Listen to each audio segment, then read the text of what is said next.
سلام كما يتنقل تافتواتن كبراتن تخطاتل تددبي تي في نسعى زدالنا لكم حاسرتن واناون زيناتات لكم قريبنا لنا كتكتاتو لنا عدمنايو بكاندي ارستان تتصافهم كنفلم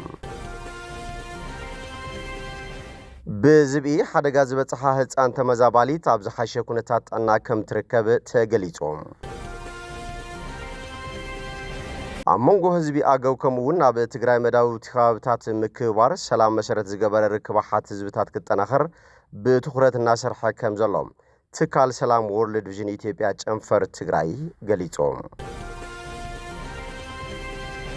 አወረዳ ኢሮብ ካብ ኢድ ግዚያው ምሕዳር ትግራይ ወፃ ካብ ዝነበረ 13 ኣብያተ ትምህርቲ እተን 10 ከይድ ምሃር ምስትምሃር ከም ዝጀመራ ቤት ጽሕፈት ትምህርቲ ታወረዳ ገሊጾም ኣብ ዞባ ሰሜናዊ ምዕራብ ትግራይ ወረዳ ታሕታይ ዲያቦ ባልዕ ሕንዚዝ ምሸላ ከም ዘጋጠመት ሓቢሮም ደቂ ሰባት ኣብ ስሳታት ዕድመኦም ዝሓሸ ብቕዓተ ኣእምሮ ከም ዝውንኑ ሓድሽ መጽናዕቲ ኣግሂዶም ብመርፍእ ዝውጋእ ሓድሽ መከላኸሊ HIV ቫይረስ ኣብ መዓላ ክውዕል ብሰብ መዝጣና እንግሊዝ ፍቓድ ረኺቡ ናብ ዝርዝሩ ሰጊርና ኣለና ምስ ዕለታዊ ዜናታት ቢንያም ሓድሽ ሰናይ ምክትታል ብዝቢ ሓደጋ ዝበጽሓ ህፃን ተመዛባሊት ኣብ ዝሓሸ ኩነታት ኣና ከም ትርከብ ተገሊጾም ጥቅምት 7 ኣብ መዕቆብ ተመዛበልቲ ሰብዓ ካሬ መቐለም ብዝቢ ሓደጋ ዝበጽሓ ተመዛባሊት ህፃን ቅሳነት ካሕሳይ ረዳም ኣብ ዝሓሸ ኩነታት ኣና ከም ትርከብ ወላዲታ ወይዘሮ ኣልማዝ አብርሃ ገሊጻ ወይዘሮ አልማዝ እቲ ዝብኢ ነታ ህፃን ጎቲቱ ክወስዳ ክብል ኣብቲ ከባቢ ብዝነበሩ ውልቀ ሰባት ብዝገበርዎ ምርብራብ ህይወታ ክትድሕን ከም ዝኽኣለት ድማ ሓቢራ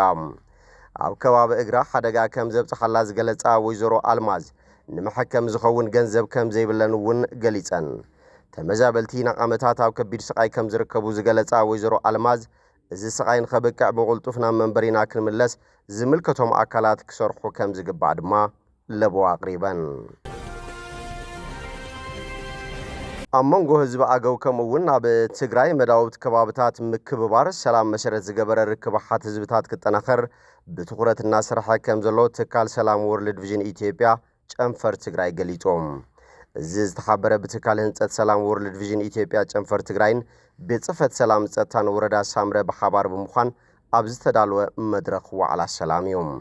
ኣብቲ ዋዕላ ዘተ ሰላም ኣመሓደርቲ ጣብያ ኣካላት ጸጥታ ዓበይቲ ዓዲ ኣቦታት ሃይማኖትን መናእሰይን ተረኺቦም እዮም ኣተሓባር ትካል ህንጸት ሰላም ወርልድ ቪዥን ኢትዮጵያ ጨንፈር ትግራይ ኣይተ ሙልጌታ ካሕሳይ ከም ዝገለጽዎም ትካሎም ኣብ 3 ወረዳታት ሳምረ ኣበርገለ ቦራ ቸለና ኣብ ዙርያ ህንጸት ሰላም መሰረት ገይሩና ሰርሐ ከም ዝርከበ ሓቢሮም ኣብ መንጎ ህዝቢ ኣገው ከምውን ኣብ ትግራይ መዳውቲ ከባብታት ምክብባር ሰላም መሰረት ዝገበረ ርክባሓት ህዝብታት ክጠናኸር ብትኹረትና ሰርሐ ከም ዘሎ ድማ ኣብሪሆም ሓላፊ ቤት ጽሕፈት ኣይተ ደሳለኝ ውበት ናይ ዝዋዕላ ዘተ ሰላም ዕላማ ጎንፅታት ከየጋጥም ምክልኻልን እንተጋጢሙ ድማ ናብ ዝኸፋ ሓደጋ ከይበጽሕ ብዕርቅን ሽምግልናን ምፍታሕ ከም ዘድሊ ዝገልጽ ይክብሉ መልእኽቲ ኣመሓላሊፎም ተሳተፍቲ ዋዕላ ሰላም ዝኾኑ ከም ዝገለጽዎም ብሰንኪ ጀኖሳይዳዊ ኩናት ትግራይ ምስ ጎረባብቲ ከባብታት ብፍላይ ምስ ህዝቢ ኣገው ዝነበረ ርክብ ተቋሪጹ ምንባሩ ዝፍለጥ ኮይኑ ምስ በሉ በዚ ገባር ሰናይ ተጀሚሩ ዘሎ መድረኽ ርክብ ህዝቢ ንህዝቢ ዝናኣድዩ ክብሉ ምግላጾም ጸብጻብ ርክብን ሓበሬታን ወረዳ ሳምረ ገሊጾም ኣብ ወረዳ ኢሮብ ካብ ኢድ ግዚያው ምሕዳር ትግራይ ወፃኢ ካብ ዝነበረ 13 ኣብያተ ትምህርቲ እተን 10 ከይድ ምምሃር ምስትምሃር ከም ዝጀመራ ቤት ጽሕፈት ትምህርቲ ታወረዳ ገሊጾም ኣብ ዝሓለፈ 4-5 ዓመታት ብርክት ዝበሉ ተምሃሮ ካብ ማኣዲ ትምህርቲ ተፈልዮም ብሰንኪ ምቁራጽ ትምህርቲ ኣብ ከባቢዮም ከይመሃሩ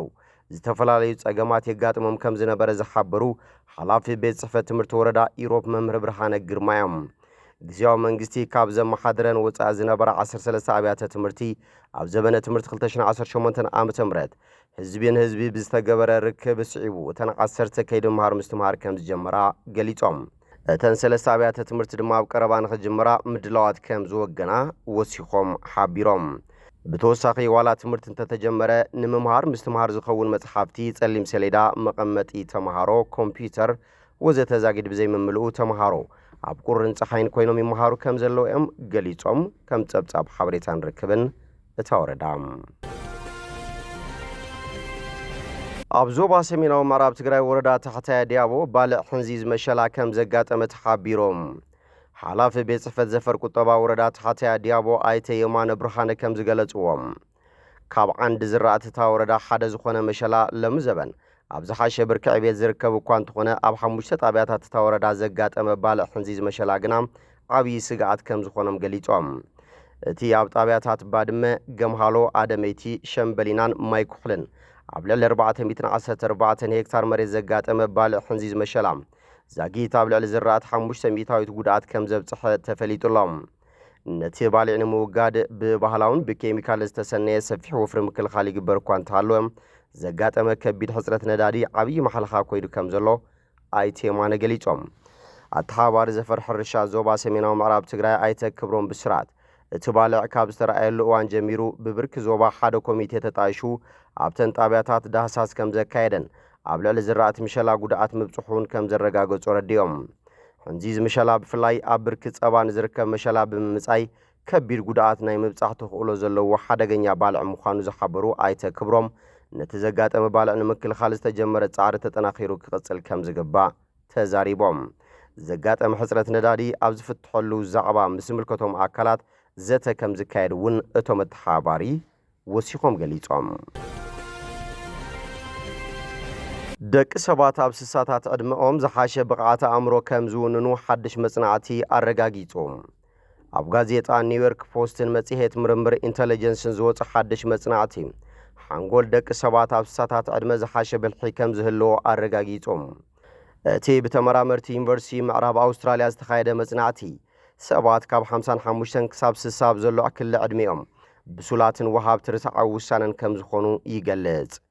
ከም ውጽኢት እቲ መጽናዕቲ እንተኾይኑ ክእለታት ምዝካርን ምኽንያታውነትን ከምኡውን ንነገራት ቀልጢፍካ ናይ ምርዳእ ተኽእሎ ኣብ ትኽሊ ዕድመ ዝያዳ ከም ዝብርኽ ኣረጋጊጹሎም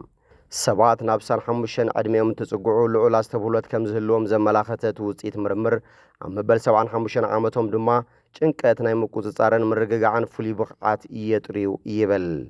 ነቲ ምርምር ዝመርሑ ዶክተር ጊልስ ኪኞክ መብዛሕትኦም ሓሰብትን መራሕትን ዓለም ድሕሪ 50 ዓመቶም ትርጉም ዘለዎ ስራሕ ከም ዝፈጸሙ ኣረዲኦም ብቕዓተ ኣእምሮ ኣብ ዕድመ ጥራይ ከም ዘይድረኽ ዝገለጸ ጋዜጣ ኒውዮርክ ፖስት ኣብ ኩሉ ክሊ ዕድመ ዘሎ ሰብ ኣትክልትን ፍራምረን ብምምጋብን ስሩዕ ኣካላዊ ምንቅስቓስ ብምግባርን ብስለት ኣእምሮኡ ክብል ከም ዝኽእል ኣብርሂቦም ዝተፈላለዩ ቋንቋታት ምፍላጥን እኹል ድቃስ ምርካብን ንምውሳኽ ንቕሓት ሓንጎል ዓብዪ ግደ ከም ዘለዎ እውን እቲ ሕትመት ኣስሚሩሎም እቲ ውጽኢት ምርምር ልቢ ጎበዝ ኣብ ደረቱ ከምኡውን ዓብዪ ዘይብሉ ዓዲ ንፋስ ዘይብሉ ዓውዲ ንዝብሉ ምስላታት ትግርኛ ዘጠናኽር ኮይኑ ድማ ተረኺቡሎም ብመርፍእ ዝውጋእ ሓድሽ መከላኸሊ HIV ቫይረስ ኣብ መዓላ ክውዕል ብሰመዝ ጥዕና ብሪጣንያ ፈቓድ ረኺቡ እቲ ኣብ ምክልኻል እቲ ቫይረስ ነጥበ መቐይሮ ዝተባሃለሉ መድሓኒት ንፈለማ እዋን ብመገዲ ሃገራዊ ኣገልግሎት ጥዕና NHS ዓዲ እንግሊዝን ኢንግላንድ ዌልስን ተጠቀምቲ ክወሃብ ተባሂሉ እቲ መከላኸሊ ኣብ ዓመት 6 ግዜ ወይ ኣብ ነፍሲ ወከፍ 2 ወርሒ ዝውሰድ ኮይኑ 50 ናይቲ መዓልታዊ ዝውሰድ መከላኸሊ ከኒና ናይቲ ቫይረስ እዩ ክኢላታት ከም ዝብልዎ እቲ ካቦተገራቪር ወይ ከዓ ካብላ ተባሂሉ ዝጽዋዕ መከላኸሊ ነቲ ብሪጣንያ ዘውጻቶ መልከፍቲ HIV ኣብ 2030 ንምጥፋእ ዝዓለመ ውጥን ዝሕግዝ ምዃኑ ተገሊጹሎም እዚ ከምዚ ኢሉ እንከሎ ንምክልኻል ጸረ መልከፍትን HIV ዘገልግል ካልእ መከላኸሊ እውን ተስፋ ዝህብ ውጽኢት ፈተነ ከም ዝተረኸቦ ይፍለጥ እቲ መድሓኒት ነቲ ቫይረስ ኣብ ውሽጢ ዋህያታት ከይባዛሕ ከም ዘዓግቶ ይገልጾም እቲ ሌናካ ፓቪር ዝበሃልን ብመርፍእ ዝወሃብን መድሓኒት ኣብ ዓመት 2 ግዜ ጥራይ ዝውሰድ ኮይኑ ኣብ ሓደ እዋን 6 ወርሒ ንመልከፍቲ እቲ ቫይረስ ዝከላኸል እዩ ኣብ መወዳእታ ናይቲ ዓመት ብኽቡር ዋጋ ከም ዝርግሕን ካብ 2027 ጀሚሩ ግን ኣብ ትሑትን ማእኸሎትን እቶት ዘለዎን 120 ሃገራት ብርትዓዊ ዋጋ ክዝርግሐን ትጽቢት ተገይሩሎም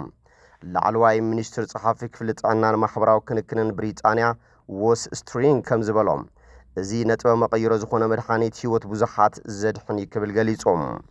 ካልእ ኣገባብ መከላኸሊ HIV ክወስዱ ንዘይኽእሉ ተነቀፍቲ ሰባት እዚ ተስፋ ዝህብ ክብል እውን ወሲኹም እቲ ፕሬፕ ዝተባሃለ መከላኸሊ HIV ዘይብሎም ሰባት ንሓደጋ መልከፍቲ ንምንካይ ዝወስድዎ እዩ ብኸኒና መልክዕ ዝወሃብ ኣዝዩ ውጽኢታዊ መከላኸሊ ንዓመታት ኣብ ኣገልግሎት ጸንሒኡ እንተኾነ ክወስድዎ ዝጽጎም ሰባት ኣለዉ ክትወስዶ ዘጸግም ክትጥቀመሉ ቀሊል ዘይኮነ ወይ ንሕፍረት ዘቃልዕ ክኸውን ይኽእል እዩ ንኣብነት ሰባት ወለዶም ወይ መዳቕስቶም ነቲ ከኒናታት ከይረኽብዎ ክስከፉ ይኽእሎም ንግዳም ሓደራት ወይ ድማ ግዳያት ዘቤታው ዓመጽ ዝበሉ ሰባት ድማ ፕሬፕ በአፍ ኮስዱ ከጸግሞም ይኽእል እዩ ንኣዋርሕ ዝጸንሕ መከላኸሊ ምውጋዕ ግን ስሉጥን ስቱርን ምርጫ ይህብ HIV ነቶም ኣብ ስርዓተ ምክልኻል ኣካላት ዝርከቡ ዋህያታት ብምጥቃዕ ናይ ኣካላትና ናይ ምክልኻል ዓቕምታት ተዳኺሙ ንንቡር ርኽስታትን ሕማማትን ዘቃልዕ እዩ መከላኸሊ ብዘይብሉ ጾታዊ ርክብ ወይ መርፍእ ደጊምካ ብምጥቃም ክመሓላለፍ ይኽእል እዩ ዝተለኽፋ ኣዴታት እውን ኣብ እዋን ወሊድ ንዕሸላተን ክሕልፋሎም ይኽእላ እዚ ካቦተ ግራቪር ተባሂሉ ዝጽዋዕ ዘሎ መከላኸሊ VIIV ብዝተባሃለ ትካል ኣገልግሎት ጥዕና ዝማዕበለ ኮይኑ ኣብ ርእሲ እቲ ብውሑስ ንኣብነት ኮንዶም ዝካየድ ጾታዊ ርክብ ኣብ ጥቕሚ ክውዕል ዘለዎ እዩ ዋጋ ናይቲ ሓድሽ መድሓኒት ንሓደ ሰብ ንሓደ ዓመት ኣስታት $10,000 ዝውድእ ምዃኑ ዝፍለጥ እዩ መንግስቲ ብሪጣንያ ግን ካብኡ ብዝተሓተ ዋጋ ንኽረክብ ከም ዝተሰማምዐ ይግለጽ ኣሎ እቲ መከላኸሊ ቅቡል ክብደት ዘለዎምን ብጾታውን ዝመሓላለፍ ቫይረስ HIV ዝያዳ ተቓላዕቲ ዝኾኑ ዓበይትን ብዙሓት መንእሰያት ኣዶለሰንት ዝወሃብ እዮም ነቲ ብመልክዕ ከኒና ዝውሰድ መከላኸሊ ፕሬፕ ዝጥቀም ዝነበረ ዶም ባልድዊን እዚ ብመርፍእ ዝወሃብ መከላኸሊ ፍቃድ ምርካቡ ብሓጎስ ናብ ወርሒ ተሰቒለ ክብል ገሊጾሎም እምበር ከስፍታትን ክቡራትን ተኸታተልቲ ደደቢት ቲቪ ነሰዓት ዘዳልናልኩም ዜናታት ንዘይም ይመስሉ ስለትምክታልኩም ኣመስጊና ብኻልኦት ሰው ንራኸብ ሰሰናይ ንዓኹም